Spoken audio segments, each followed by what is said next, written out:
At the commencement of our relationship, the narcissist was a dream come true.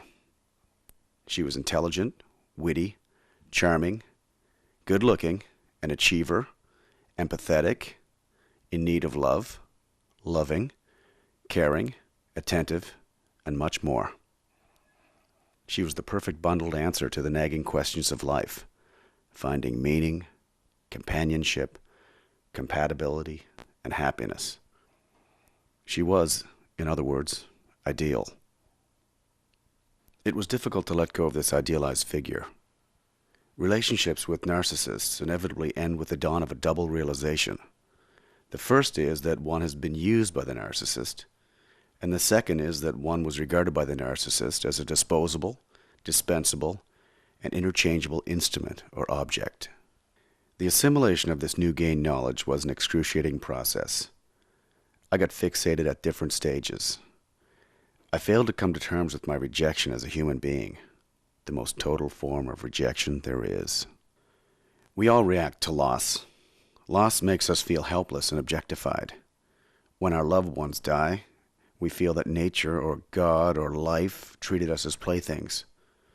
When we divorce, especially if we did not initiate the breakup, we often feel that we have been exploited and abused in the relationship, that we are being dumped, that our needs and emotions are ignored. In short, we feel objectified. Losing the narcissist was no different to any other major loss in my life. It provoked a cycle of bereavement and grief, as well as some kind of mild post-traumatic stress syndrome in my case. This cycle had 4 phases: denial, rage, sadness, and acceptance. Denial can assume many forms. I went on pretending that the narcissist was still a part of my life, even going to the extreme of interacting with the narcissist by pretending to communicate with her or to meet her. I developed a persecution complex, incorporating the imaginary narcissist into my life as an ominous and dark presence. This ensured her continued interest in me, however threatening that interest was. These were radical denial mechanisms which bordered on the psychotic and often dissolved into brief psychotic micro-episodes. Another form of my denial included the development of ideas of reference.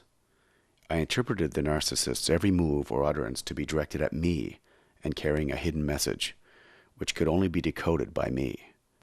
I then began to deny the very narcissistic nature of the narcissist, attributing to her ignorance, mischief, or vicious intentions. This denial mechanism led me to believe that the narcissist was really not a narcissist, but someone who was not aware of her true being, or that she enjoyed mind games and to play with people's lives, or part of a dark conspiracy to defraud and abuse gullible victims. I genuinely thought that the narcissist was obsessed or possessed, imprisoned by her invented condition, and really a nice and gentle and lovable person. Denial quickly evolved into rage, focused and directed at the narcissist, at other facilitators of the loss, like the narcissist's lover. At times it was directed at myself, which led to depression, suicidal thoughts, and self-mutilation. Rage gave place to sadness. It was the sadness of a trapped animal, an existential angst mixed with acute depression. I lost my ability to rejoice, to be optimistic or expectant, to enjoy, to experience pleasure, or to find meaning in life. It was a paralyzing sensation. It slowed me down and enshrouded everything in a gray veil of randomness. Life seemed meaningless and empty. This eventually gave place to a gradual acceptance. The narcissist was gone, both physically and mentally. The void left in her wake still hurts, and pangs of regret and hope still exist. But in the whole, the narcissist is transformed into a narrative, a symbol, another life experience, a truism, and a cliché.